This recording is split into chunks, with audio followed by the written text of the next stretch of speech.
ऑगमेंडिनो लिखते हैं, connect with your creator the God every day through prayers.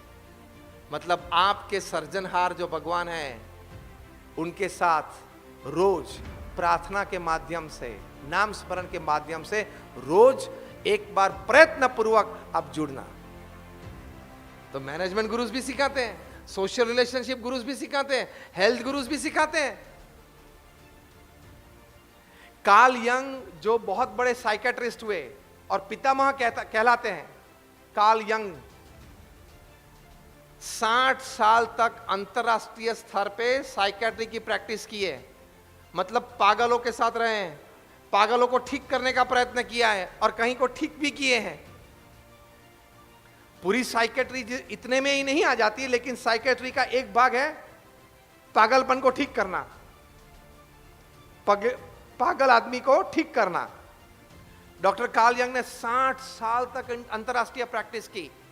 उनके जीवन चरित्र में डॉक्टर कार्ल यंग ने लिखा, 60 साल तक मैंने पागलों को ट्रीट किया है, लेकिन अब सुनना, लेकिन 60 साल में एक भी व्यक्ति को मैं ऐसा नहीं मिला हूं जिसको भगवान में श्रद्धा हो और उसको मेरे पास आने की जरूरत पड़ी हो। मतलब मेरी ट्रीटमेंट की उसको जरूरत पड़ी हो। तो ये भगवान में श्रद्धा का लाभ है, जीवन भी बेहतरीन होगा। और जो सबसे अंतिम ध्येय हमारे सत्शास्त्रों में है, ये भगवान का आश्रय दृढ़ करना। श्रीमद् भगवद गीता में 700 श्लोक हैं। 700 श्लोक का मूर्धन्य श्लोक, जिसको हम क्वीन बी बोलते हैं, बाकी के सभी श्लोक का सारांश एक में आ जाता हो, वो कौन सा है? तो भगवान श्री कृष्ण अर्जुन को कहते हैं, सर्वधर्मान परित्यज्य। डॉक्टर साहब मैं ठीक बोल रहा हूं? संजय जी का अभिप्राय इस बारे में लेने पड़ता है। सर्वधर्मान परित्यज्य मामेकम शरणं व्रज अहम त्वाम सर्वे पापेभ्यो मोक्षयिष्यामि मां शुचः। अर्जुन को कहते हैं बाकी के सब विचार छोड़ दे, ये होगा नहीं होगा, कब होगा, कैसे होगा, ये सब विचार तू छोड़ दे, मैं जो कहूं वो करने लग, मैं सर्वे पाप से तुझे मुक्ति दिला दूंगा। ये भगवान के शरण की बात है। प्लास्टिक का धंधा करते हो तो प्लास्टिक का शरण लेते हो, हाँ या ना? जिसका धंधा करते हो उसका शरण लेते हो, तभी तो पैसे कमाते हो। तो उस चीज का शरण लेते हो तो भगवान के शरण में क्या तकलीफ है? और कहां ज्यादा समय देना है? सुबह में कुछ 10 मिनट नाम स्मरण करें, वो प्रेरणा है। रात को 10 मिनट सोते वक्त भगवान का नाम स्मरण करें, वो डिटॉक्सिफिकेशन है, डिस्ट्रेसिंग है, तनाव कम हो जाता है, फ्रेश हो जाते हो। और पूरे दिन में क्रिया करते करते यही मानना कि भगवान श्री कृष्ण ने जो अर्जुन को कहा, कर्मण्येवाधिकारस्ते मां फलेषु कदाचन। अर्जुन को क्या कहा कि तेरा अधिकार क्या है? तेरा कर्म करना। तेरे को जो बुद्धि शक्ति मैंने दी है उस अनुसार तू अपना कार्य कर।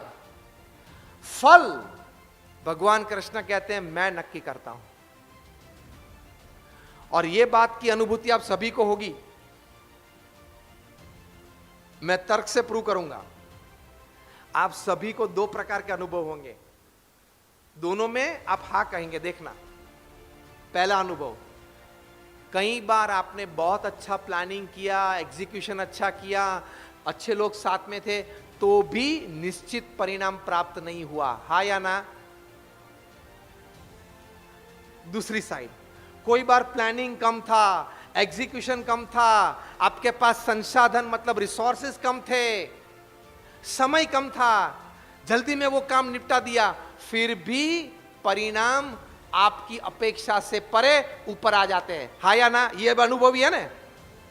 हाथ ऊंचा करें आप ये दोनों प्रकार के अनुभव के लिए। तो हमें ये दोनों प्रकार के अनुभव है। मतलब क्या हुआ?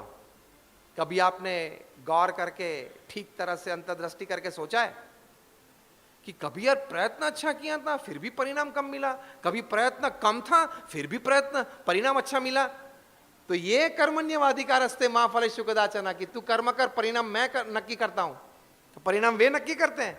तो कभी कम प्रयत्न में बड़ा परिणाम दे देते हैं और कभी बड़े प्रयत्न के बाद भी कम परिणाम देते हैं। वो तय करते हैं। फिर क्यों रोता है?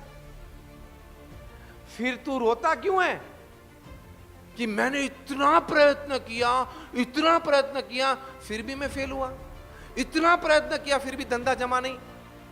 वो उसने जमा नहीं दिया, उसने उस धंधे को जमने नहीं दिया, क्योंकि आपके पास कुछ और करवाना था। डॉक्टर एपीजे अब्दुल कलाम 19-20 साल की उनकी आयु थी, तब पायलट की इम्तिहान देने के लिए वहां दिल्ली गए थे और 8 को सिलेक्ट करना था। उनका नंबर 9वां आया, मतलब सिलेक्ट नहीं हुए, तो डिप्रेस हो गए। बोले अपने आप को, अगर यार मैं सिलेक्ट नहीं हुआ अब क्या करूंगा, मेरा सपना टूट गया। वहां हरिद्वार गए, गंगा का स्नान किया, वहां शिवानंद आश्रम है, वहां चलो चलते हैं, कोई संत मिले। उनको डॉक्टर कलाम साहब ने कहा कि मुझे पायलट बनना था, लेकिन इम्तिहान में मैं फेल हुआ, मेरा सिलेक्शन नहीं हुआ और मेरा सपना चकनाचूर हो गया। उस संत ने ये बात श्रीमद् भगवत गीता की सिखाई, जो बात हम संजय जी के घर कर रहे थे। इसमें से क्या आपने सूत्र बनाया है गीता विजेता का?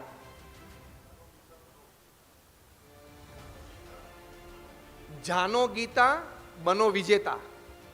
यह बात शिवानंद आश्रम में उस संत ने डॉक्टर कलाम साहब को बताई कि गीता में यह बात लिखी है, कर्मण्येवाधिकारस्ते मां फलेषु कदाचन। आपने अपना कर्म कर लिया, आपने इम्तिहान अच्छी तरह से तैयारी करके दे दी, फिर अगर आप उत्तीर्ण नहीं हुए या उत्तीर्ण हुए थे लेकिन सिलेक्ट नहीं हुए, तो भगवान की इच्छा शायद होगी कोई और काम आपसे करवाना है, और करवाया। पायलट से भी ऊपर missile man of India, father of India's nuclear bomb, people's president, और 48 यूनिवर्सिटीज में से मानद डॉक्टरेट उनको मिली। यूनिवर्सिटीज लाइन लगा के बैठी थी कि कलाम साहब को हम डिग्री दे ताकि हमारी प्रतिष्ठा बढ़े। यूनिवर्सिटीज पूरी विश्व में यह समझती थी कि अगर कलाम साहब को हम ऑनररी डिलीट दें तो हमारी प्रतिष्ठा बढ़ जाएगी। जिनको एक समय में पायलट की नौकरी नहीं मिली थी, वे इतने प्रतिष्ठित हुए। ये बात श्रीमद् भगवत गीता की उस वक्त शिवानंद आश्रम में एक संत ने डॉक्टर कलाम का सबको समझाई। ये बात उन्होंने पुस्तक जो प्रमुख स्वामी महाराज के बारे में लिखा, ट्रांसेंडेंस, इस पुस्तक में ये बात लिखी है।